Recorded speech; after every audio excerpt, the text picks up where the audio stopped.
The British Strategic Defence Review talks about our peer adversaries as if Russia, the largest continental nation on earth with hundreds of millions of people in its population, is a peer adversary of the United Kingdom, of Britain.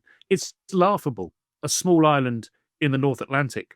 But they've adopted the language and they've adopted the formulas of the current occupants of the US State Department and the Pentagon.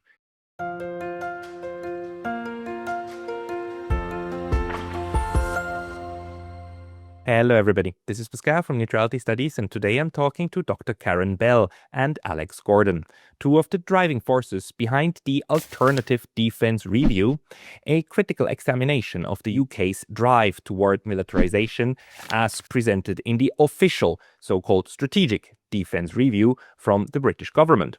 Dr. Karen Bell is a professor of social and environmental justice at the University of Glasgow, and Alex Gordon is a peace activist and the former president of the National Union of Rail, Maritime and Transport Workers in Britain. Karen, Alex, welcome. Thank you. Nice to see you.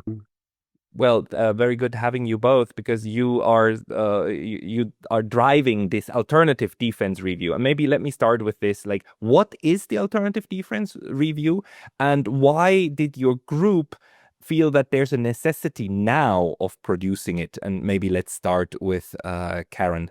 Okay, thank you.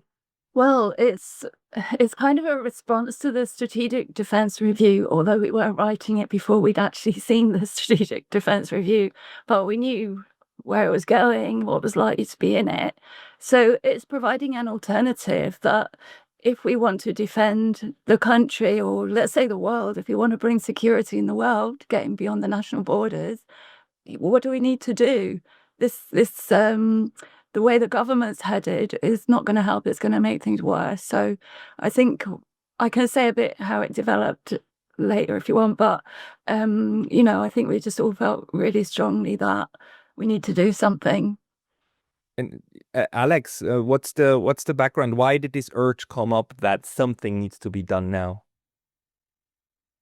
Well, I think in common with a lot of the conversations that you have on this channel, Pascal, it's very apparent to us in Britain that the world is moving in a very dangerous direction very quickly towards economic militarism, heightened levels of military threats and active conflicts breaking out in various different continents, and threats of further conflicts to come. And the British government has played a particularly pernicious and bellicose role in aggravating and provoking conflict and the increase in the threat level. We've seen that for the last few years, particularly in the context of the Russia-Ukraine war.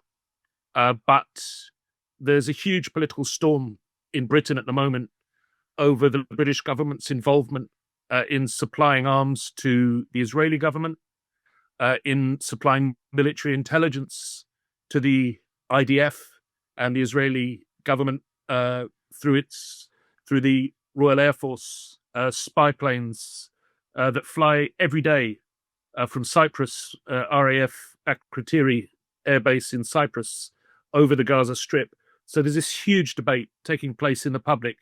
You wouldn't know it if you read the Daily Telegraph or the Times or the Guardian, the so-called liberal newspaper in Britain, because the protest movement in this country is scarcely covered either on the state broadcaster, the BBC, or on the mainstream corporate media. But there's an enormous peace movement in Britain. It doesn't get a voice, but it has attracted hundreds of thousands of people week after week to protest in the streets. It's led to university occupations, and it's supported by major institutions like trade unions, such as my own union. Although there is a very sharp debate within the British trade union movement about the attitude that trade unions should have towards this new economic militarism. This, some people call it military Keynesianism or Keynesian militarism. So we wanted to have something to say in that debate.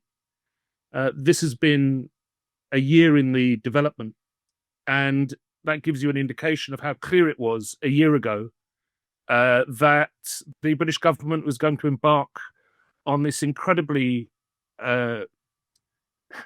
dangerous path that they've announced this week with the UK Strategic Defence Review that was launched on Monday, the 2nd of June, by Keir Starmer, the Prime Minister. Yeah, and I think in your defense review, I mean, your alternative, you are actually trying to produce a document that is not just an academic report or a report, but that actually has a clear strategic vision and also explains what it should be built on, instead of just, well, the typical fear mongering of, yeah, the Russians are going to be in London tomorrow. Karen, because as I understand, you were one of the lead editors of this. Like, how did you go about trying to have a saner approach at the question of security? Because you're trying to base defense logic on better analysis of what the actual problems are. Can you maybe explain that a bit? Thanks for asking that, because since we've published the Alternative Defence Review, a lot of people are sort of, I've been speaking on the media, and I'm sort of being portrayed as somebody who doesn't care about security. But what I'm trying to say is that actually security is much wider, and to a large extent, I've come at this from an environmental perspective, although I've been interested in peace most of my life. But so I kind of did a bit of a pivot of my environmental studies, because a report came out from Lancaster University, and you probably heard about it now, but they did a hierarchy, a league table of greenhouse gas emissions in the world. And for each country, and the higher the emissions, the closer you were to the top. And then they looked at the US military alone, and it came out at, I think, number 37. And so I thought to myself, why are we pointing fingers at people in our own countries, telling them they shouldn't go on holiday and they shouldn't be doing this, that, and the other, which is putting people off environmentalism, when at the same time, the military is creating all these emissions that actually no good comes out of it. What good comes out of it? There are either the weapons are sitting there doing nothing, and then you have to replace them later, or even worse, they're getting used. And then you've got all the trauma and deaths of people and destruction of the environment that comes out of actually using them. So one way or the other, no good comes out of it. And then that got me to thinking, well, the main argument that they're using is about the jobs. So that's where we need to make the argument. And let's look at it. Is there evidence that actually it does create more jobs to have a defence industry? So one of my most recent projects to do with defence, we actually work with the defence industries as well, but they didn't fund us, so we were completely independent. But I wanted a kind of dialogue between, we had people from Campaign Against the Arms Trade, we had the unions, and we were interviewing workers in the defence sector and asking them if they were thinking about what we call a just transition, how they felt about doing this kind of work, if they'd rather have a green job. So anyway, along the way, I learned about how much these jobs are subsidised, and so therefore we could be spending the money on doing other things with that money in terms of jobs, if we want to create jobs, if it's going to be a programme to create jobs. But we also found that the workers were not that attached to doing this job. Some of them said, I'd feel better about my life if I could do a green job, but they still want to have a job with high status, with security, and that's well paid, with good working conditions. And for some of the main jobs in defence, they had that. Not all of the jobs by far. A lot of people don't have those conditions. So then there's questions about how can we make the green jobs more like that, and how can we redirect the funding towards the green jobs. So for a large part, I've come at this from an environmental perspective, but obviously it completely mingles in with social justice. If we're going to be thinking about how is this approach going to help us environmentally, we also are thinking about how is it going to help us socially. So for me, security is about a much wider thing than the fear of some troops sort of coming across on boats or something and trampling through the UK, which is what some of the mainstream media have been presenting to me. What would I do if that happened? And sometimes you don't think in the moment what you should say, but I'm thinking what I should have said was, I'm defending the country now. Because they're saying, would you defend the country? I'm thinking, well, I'm defending the country, but now by preventing conflict and trying to think of the bigger picture. People in general don't attack each other, unless they feel threatened in some way, maybe not by that particular threat, but something's making them feel threatened. So we need to bring more security to the world. We've got so many multiple crises that we're facing now. The inequality is just getting worse and worse. We've got 24,000 people die of hunger every day. Every time I'm going to do an interview, I always go and look that statistic up again, because I think that can't really still be true. And it still is true. In fact, it's actually getting worse. We need to be doing something about that. That's where the real threat to security is. And on a daily basis for people in the UK, what they're worrying about is how they're going to pay their bills, how they're going to pay the rent, are they going to be thrown out? People are living with awful conditions in their houses, mold, that kind of thing, dangerous conditions. There's a lot of environmental illnesses people are dealing with. It's difficult for them to get, the public services that they need because they're overstretched. I could go on and on. There's so many better things we could do with the money that would actually bring about real security. And in international relations, there is the concept for a long time of human security. So not just military security, but focusing on what the individuals need in order to be safe, secure, sound, have a life that is also dignified, and so on. But what we are witnessing right now, all over Europe, and the UK is part of that, is the reframing of security as meaning just only hard security. How many missiles do we have? How many guns and weapons, and how many billions of euros and pounds are we pouring into the weapon manufacturers? And you are absolutely right. There is, of course, the element of this providing jobs. But Alex, can you explain to yourself that we are going through this, what you also already introduced as military Keynesianism, as a refocusing, a tunnel view of what security means? Well, I just want to say in response to Karen's comments just now that, of course, the reason for this perception in Britain and I'm assuming in Germany and many other European countries, of this heightened security threat, military security threat, is overwhelmingly because our own politicians tell us that it is so. It is not based on any realistic assessment of a military threat from Russia or China, which, by the way, we are also told in this country by our own politicians is a military threat to people in this island in the North Atlantic.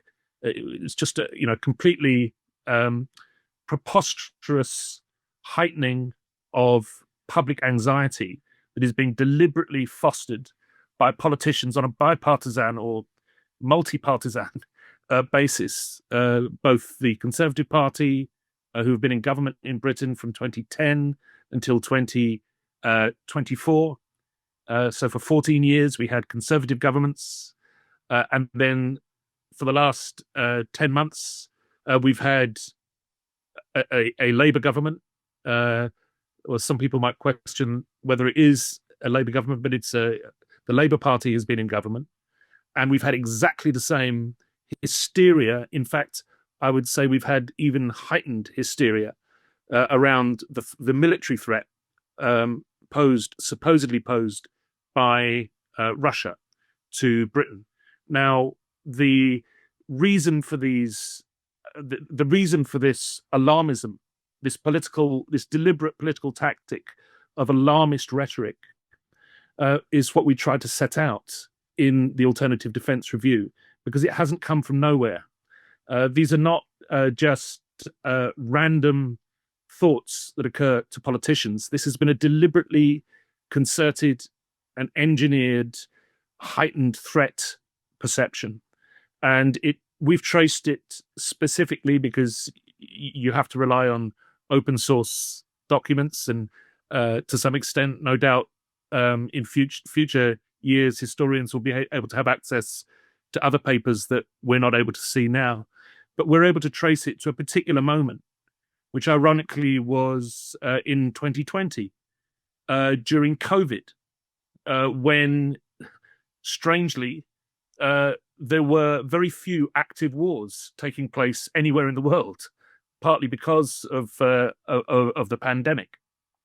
And in that period, when Britain was at the time under a Conservative government led by the Conservative Prime Minister Boris Johnson, there was a sharp pivot in state policy, security policy, towards an aggressive advocacy of rearmament. It went hand in hand with some of the policies being pursued in the United States by President Biden, which attempted to use the idea of what we've called military Keynesianism, the idea that the arms industry and military expenditure is an engine of economic growth. This is a complete fallacy, by the way, and we've dealt with that in some detail in the Alternative Defence Review. But that pivot in UK state security policy took place around a very small number of people. There are particular academics who we name in the document, in the Alternative Defence Review, who were particularly associated with that pivot in state policy as advisors. These are British academics who were working also in Washington and were close to Robert Kagan and Victoria Nuland, two of the advocates of the Plan for the New American Century. It's big neocons. And that pivot in UK defence policy sought to posit Britain's role as the historic partner of US imperialism, as they would like to think of themselves. I mean, Britain's never been a partner of US imperialism. It's always been a tame poodle, as some people have described it. But it aimed to posit Britain's potential as being the chief attack dog of NATO in Europe, to persuade neutral countries, at the time Sweden and Finland, to become members of NATO, to advocate rearmament, and to advocate advanced military capabilities, even in Russia, on Russian territory. And this pivot in UK state policy takes place particularly around a trio of articles published in the US in Foreign Affairs, the US Council on Foreign Relations journal by Robert Kagan, which sets out the rationale for pursuing a new, extremely aggressive military policy. And this was the choice of a small section within, at the time, the British Conservative Party, the governing party at the time in 2020. It was their choice to pivot in this way towards aggressive militarism. So we've tried to trace that out. Now, the backstory, or should I say the context, which is presented today in 2025 by the UK Prime Minister, Keir Starmer, when he sets out his strategic defence review, which includes massive expenditure in British state budget terms on nuclear submarines, on new arms factories. The pretext that is given is that these will create jobs, that this is an engine of economic growth. The same pretext that was used by Biden in 2021, 2022. The reality is that that's not the case. And we show in the Alternative Defence Review that the real experience of military expenditure is that it has the lowest economic multiplier of almost all economic sectors. There are almost no secondary efficiencies in the economy. So the idea of military technology having alternative applications in civil civil economics, which was an idea that was quite popular in the 1960s and 70s. I mean, the concept of a supersonic jet, passenger jet, was sold to British industry in the 1970s, and they developed at the time a well-known supersonic passenger jet, Concorde, ironically called Concorde, which means peace, which was intended for transatlantic voyages. I mean, Concorde was horrendously expensive to develop, proved to be a complete dud as an actual efficient way of transferring passengers across the Atlantic. But it was something that was held up as a great symbol of British technology, and which emerged from the aeronautics and from the aerospace industry, and particularly from the military sector. So this is the promise which Starmer wants to evoke, but the reality is very different. And what we in fact see is that the huge amount of additional expenditure that Starmer is promising on military hardware is going to come from savings cuts to welfare services, to social investment, to infrastructure investment. And now that's where the real threat to our security comes from. You know, we live on an island, we're battered by storms, we have increasingly frequent extreme weather events, and you know, we're not the only place in the world that is experiencing this. It's very common. This process of climate change requires investment in transport, in securing cities, securing living spaces. None of this investment is taking place now in Britain. It's being poured into a military down the toilet of arms production. And we're going to be paying the price for that domestically, as well as, of course, financially. I mean, it's really frightening. And again, like the UK is not alone with that. A similar thing is happening to the Germans. A similar thing is happening on the European Union level, where we now officially have the rhetoric that, you know, we need to tighten the belt because we need to defend ourselves. And this is so extremely hurtful. And Karen, like this review and the way that you created it, and looked at when this started for the UK experience. I mean, if it started in the 2020s, that means it goes hand in hand actually with the weeding out of the last real peaceniks in the Labour in the Labour Party, Jeremy Corbyn and his allies, who, if he wasn't weeded out, he would be now a prime minister, right? If he had remained the leader of the Labour Party. Do you see, like, within the political establishment of the UK a drive toward, you know, these militarist policies over time? And does it go back to 2020, or did it already start earlier? Well, I mean, we just have a culture of militarization within our country. You know, it goes back a long way. You know, you can go back to British imperialism. There's very few countries that have not been invaded at some point by Britain. I think it's maybe 25, something like that, of all the countries in the world. Yeah, so we've all, you know, it's been a long-term problem, but having been involved in the peace movement for a long time now, I just see these patterns of the rhetoric. Like, oh, I was surprised yesterday. I think it was in the Daily Express. Some military expert was saying, you're only 90 minutes away from a missile landing in the UK.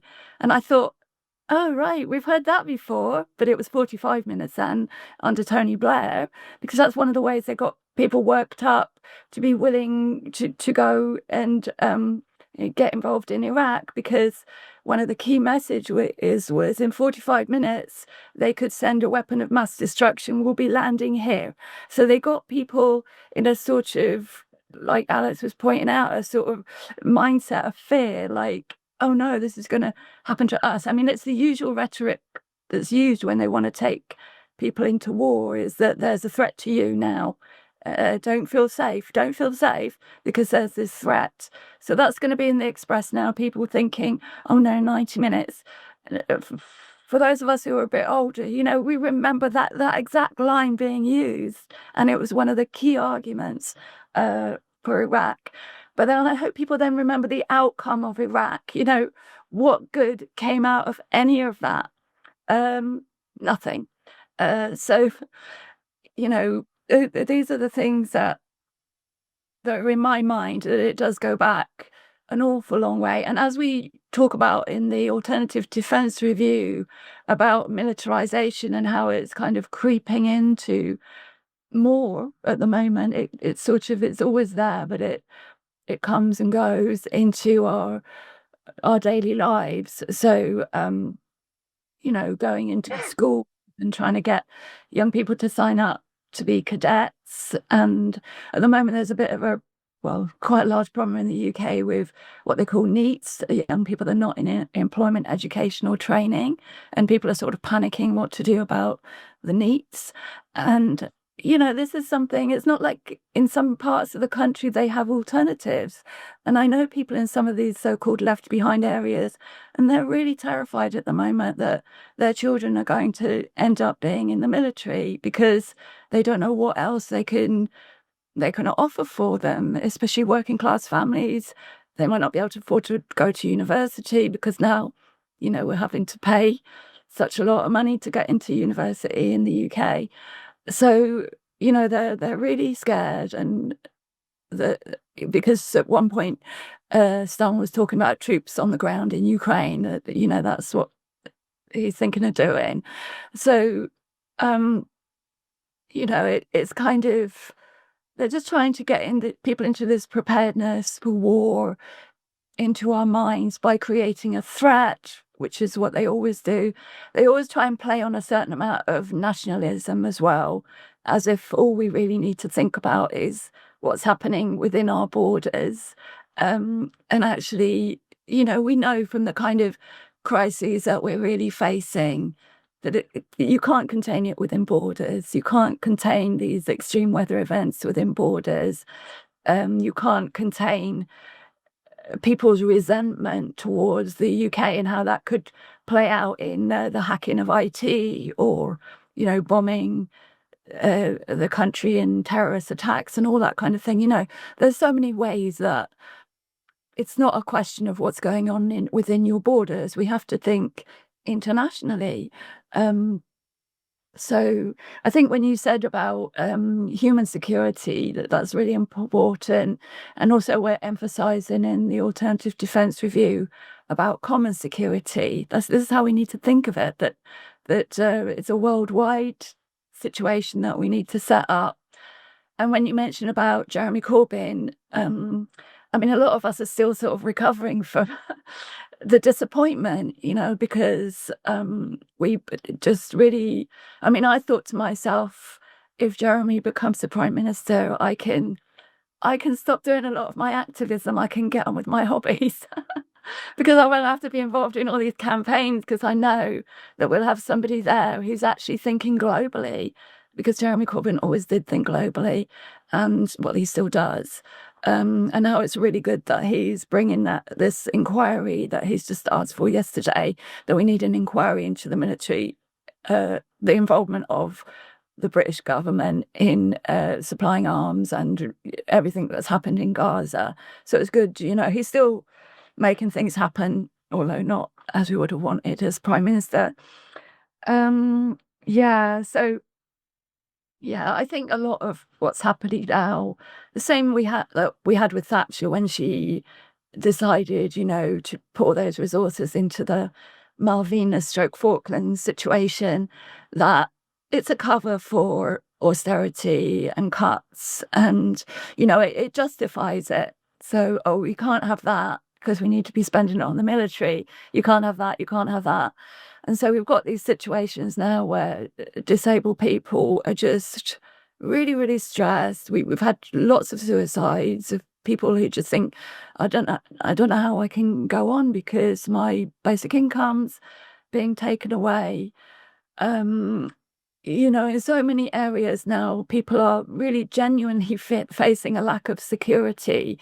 And I don't know what's going on inside the heads of these people in the Labour Party, some of them, but I tend to think that they haven't had a background of, they're not coming from ordinary people's situation, working class people's situation. They don't know how precarious life is for most of the people in the world, and a lot of people in the UK. People are really living hand to mouth. And if you tinker with that or make it more difficult for them to have security, you're just creating an awful lot of problems. And I just wanted to add on, because I didn't say it in the last bit about the environment. So the military now, they know that they've been able to cover their emissions. They didn't have to declare them under Kyoto, but now they know there's a lot more focus coming on that now. So their answer is pure decarbonisation. So we'll carry on having all the wars, creating all the weapons, but we'll put solar panels on the roof and, we'll do a bit of tweaking, a bit of kind of greenwashing. Obviously, they're not calling it greenwashing. So the latest project that I'm doing now, we're looking at critical minerals, and we're trying to hold the defence sector to account over critical minerals, because that's going to be the next big destructive environmental issue because of the mining, how it's going to affect these poor communities around the world, and even in the UK, because we do have critical minerals here, how it's going to affect local communities with all the pollution, damage to the water supply, damage to the farming and agriculture. So it's not, you can't just switch over to green technology and carry on doing the same. We actually have to have an overall look at what are we doing that's useful in the world and what are we doing that's not useful, and stop the stuff that's not useful. It's that we are in a multi-dimensional environmental crisis. It's not just about climate change. It's also biodiversity, ocean acidification. There's so many limits that we're overstepping now, and they're not reversible. They're not things that we can sort out later. You can't go back on them. So we need to that needs to be our priority, not making up threats of weapons landing on us now in 90 minutes. So we've got an extra 45 minutes from last time. Just heightening this fear, a lot of it coming from the arms manufacturers, because, they want to play on that kind of discourse to justify their own profit-making activity. Precisely. But how do we do that? And there are possibilities. Like there's this beautiful example in the Philippines where there was this island that was because of over tourism, was basically losing its coral reef and was having a lot of environmental problems. The Philippines blocked it for like 3 or 4 years and gave nature time to recover. So there are policies that can be done, but they need to be acted. There needs to be time in order to think about these policies. And this leads me then to my question: what can we do? And Alex, you are a trade unionist. You have experience of going to the street. How do we who understand that security should be human security, and that while of course, okay, maybe we don't need to get rid of the military altogether. We need to have militaries that are not aggressive and that are not a threat to others, and we need to have social security. And we talk about social security a lot, but we don't talk about social defense or the defense of the working class and so on. How do we take away the narrative dominance of this stupid version of security and replace it with a smarter version of security? What are your ideas? Well, I think that's the absolute key to changing the future, to taking control of the future, which is what needs to happen. And it's a democratic question. And I think at the core of it, it is about democracy. And we live in countries which are more and more, I feel, controlled by elite interests. And you can see that certainly in the British context through the media, which is owned by a tiny number of oligarchs, people like Rupert Murdoch and other massive media magnates. You can see that in the way that political debate has been captured. There was a moment after 2016 when when the Conservative government, very unwisely from its point of view, allowed a referendum to take place, a popular referendum to take place over Britain's membership of the European Union, and all the main political parties told the voters to vote to remain in the European Union, and the voters decided they didn't agree with that by a small majority, but a clear majority. So there was the small window of opportunity there where the Conservative Party and the Labour Party sort of escaped slightly from the control of the establishment. So we saw the Conservative Party in complete turmoil, tearing itself to pieces, eventually defenestrating its leader, its leader after the referendum, Theresa May, and bringing in the appalling Boris Johnson. And you saw the British Labour Party also becoming a mass party, electing Jeremy Corbyn as its leader.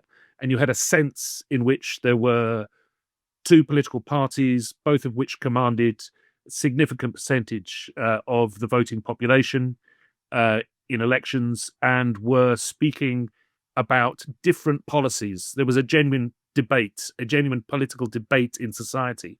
Now that's past, and you've got complete capture of the Conservative Party, complete capture of the Labour Party. And you see that phenomenon in many societies, not just in Britain.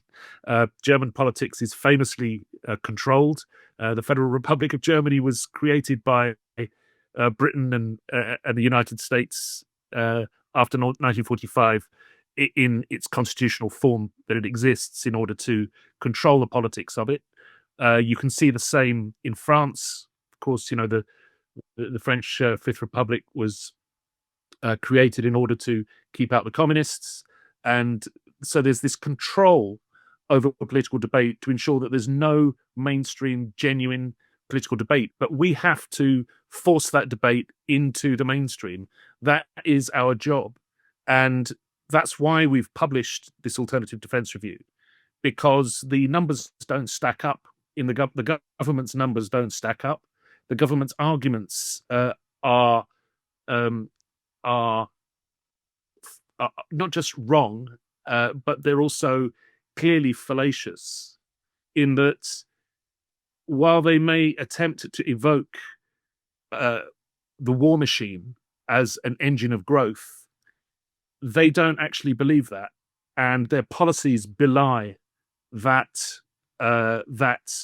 claim, because what they're really doing here is giving subsidies to mainly American arms companies. I mean, the biggest arms company in Britain, BAE Systems, British Aerospace, as it used to be called, is not actually a British company. It's majority share ownership. It's majority capital ownership is American. The other major arms companies in Britain, such as Rolls-Royce, are deeply embedded into the Pentagon contracting system. There is no independent military-industrial complex. And I mean, this is perhaps where what's happening in Germany with Merz's rearmament program is a little bit different from what is happening in Britain, because I may be misinformed about this, but it seems to me that Merz is attempting to create a European or German armaments industry, or to boost an independent German rearmament program that is separate from and not necessarily completely contingent on the Pentagon. Whereas if you look at Starmer, his announcement this week in the Strategic Defense Review not only was an open bribe to US defense arms corporations, but it was also written in the language of Pete Hegseth. I mean, it was quite a remarkable statement that he made on Monday. This is not something that we're really attuned to or used to hearing in this country, that type of language. So the words he was using, referring to warriors, which is a classic Pete Hegseth. Pete Hegseth, of course, is the US Secretary of State for Defense. I mean, I don't want to get into hyperbole, but if you've had a look at his book, American Crusade, you'll see just how dangerous he is. But he uses this language, talking about, instead of armed forces or soldiers, he talks about warriors. It's almost a religious crusade that he's talking about. The British Strategic Defense Review talks about our peer adversaries, as if Russia, the largest continental nation on Earth, with hundreds of millions of people in its population, is a peer adversary of the United Kingdom, of Britain. It's laughable. A small island in the North Atlantic. But they've adopted the language and they've adopted the formulas of the current occupants of the US State Department and the Pentagon. And what this just shows, to get back to your original question about how we confront these arguments, what it just shows is actually how alien what they're saying, what the British government is saying, really is to Britain's political debate. And we need to make that clear, that we've been captured by agents of a foreign power. And it's not Russia, it's not Putin, it's not Russiagate. What's happened is that Pentagon subcontractors are running this government. We need to make that clear in as many forums as possible. And, British people will make up their own minds. They're not people who go along tamely with this sort of nonsense. As Karen has pointed out, we've gone through 20 years of almost constant warfare, with British troops being involved or British weapons being involved in Iraq, in Afghanistan, in Libya, in Syria, and now in Gaza. People have wised up to what's going on. So I think what we're trying to do with the Alternative Defence Review is really set out the narrative that democracy matters. Our democracy in Britain has been captured by the military, industrial, academic, media complex that is paid for lock, stock and barrel by the Pentagon. And we're now being asked as a favor to Donald Trump, who of course is trying to pivot US policy away from Europe. We're being asked to up our subsidies to the Pentagon to try and keep in their favors. So it's not a sustainable political strategy, and that's what we're saying. No, and it will lead to disaster. I mean, if you create massive amounts of weapons and massive numbers of poor people that you can then employ in the military, you will end up using those resources, human resources, that then and again the proletariat that's going to be asked to bleed the blood for the people who made the money. Karen, Do you have other ideas of what to do? Because this is also already a very important one. Just make this clear. I mean, this make the structures clear.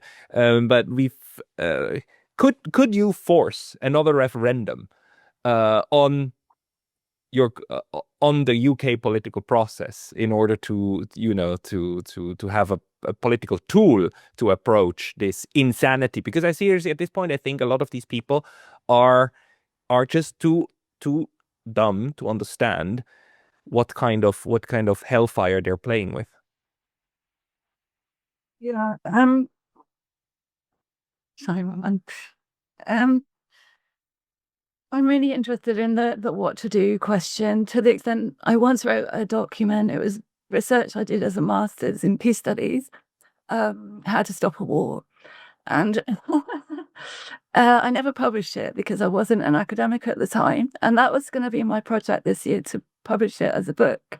But I decided to do this alternative defense review instead, because I had other people to do it with, and I thought this is just I think this is gonna have more impact. But now the more I think, the more I want to actually do that book as well. So that might be the next thing.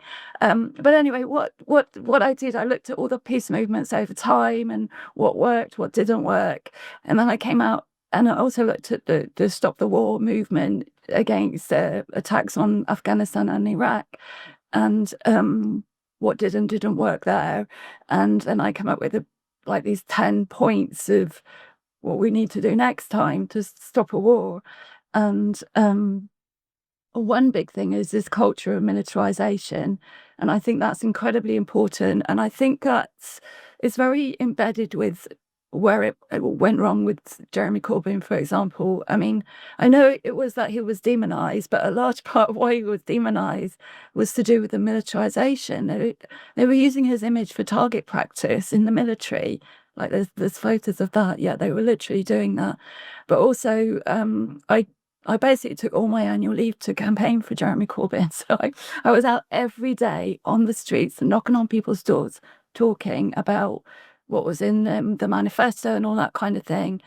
And the one thing that kept just coming back and back and back is they didn't see him as sufficiently, militaristic enough. Not really.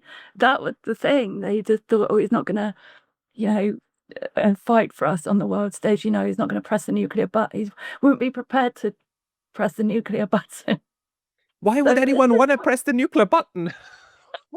Well, it was a big question of the time, whether he would or not. So, yeah, that's what we're up against, a whole culture of militarization, particularly among certain strands of the working class, simply because it's very difficult to be a working class family. I mean, I've worked for the military. Most people, I'd say the majority of my family have at some point worked for the military, because that's where the jobs are. They're the jobs you can get. And so it's really difficult, that's what needs to be discussed. That's where we need to do the work. Because sometimes as academics or, leaders, we do preach the converted a lot.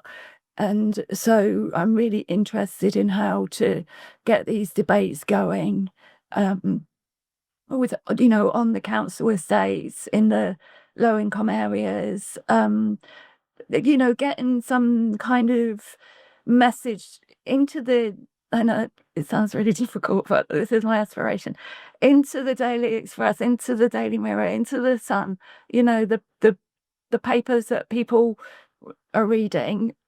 We need to kind of engage with what people are saying. That was another message from How to Stop the War. A lot of the time we were not engaging with the rationale for having the war. We were talking about other things. That people weren't talking about that. They were talking about the 45 minutes. They felt threatened.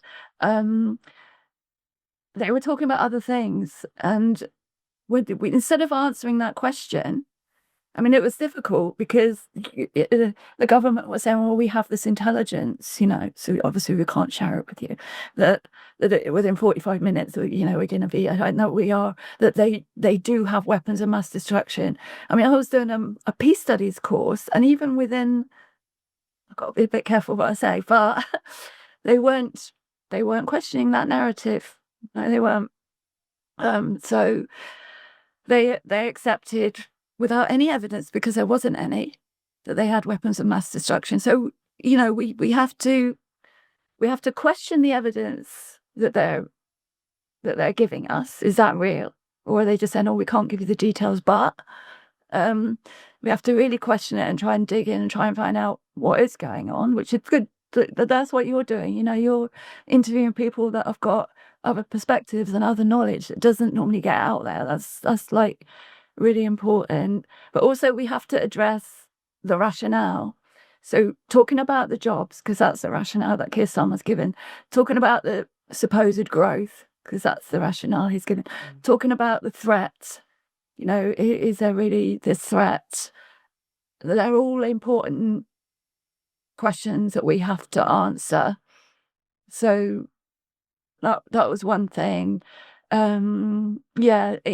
mostly I think, I'm trying to think what these 10 points were now, but mostly it's just talking to the people that are not getting this alternative information, which is another reason why I wanted to get involved in this project, because it's working with unions, and unions are just such a good way to do that, because you've got a cross section of perspectives there. People that have got completely different views about militarisation, and so therefore, if people within their unions, and if they're not in a union, they should be joining one, raising it as something for debate, so it does get discussed. And it's something that people can get very upset about, So it's a difficult thing to do. It's a difficult topic to raise, but it has to be done. It has to be a democratic debate, as Alex was saying. It's about democracy, because at the moment our democracy is being interfered with. So we have to reclaim it at the grassroots level and start talking about what we really want, what security really is, what we should really be spending the money on, and talking to the people who don't think the same as us. We really need to be talking to those people. I never get tired of telling people there's always two ways of being secure. One is, by being the hugest threat to everybody else, so nobody comes, and the other method is to only have friends. There's a reason why the UK is not afraid of a nuclear strike by the United States. Because it's a friend, right? You're not afraid of a friend. So the alternative would be to make friends with the Russians and the Chinese. That would be the obvious answer. But for some reason, we don't get to that. And the good thing is you're putting your finger on the problems there are within the UK discourse with your review. And we have to come to the end of this interview. But is there anything, one more short thing you want to add, or maybe where to find your review? Alex, maybe? Sure, yeah. You can read and download the Alternative Defense Review. It's on the website of the Campaign for Nuclear Disarmament, CND.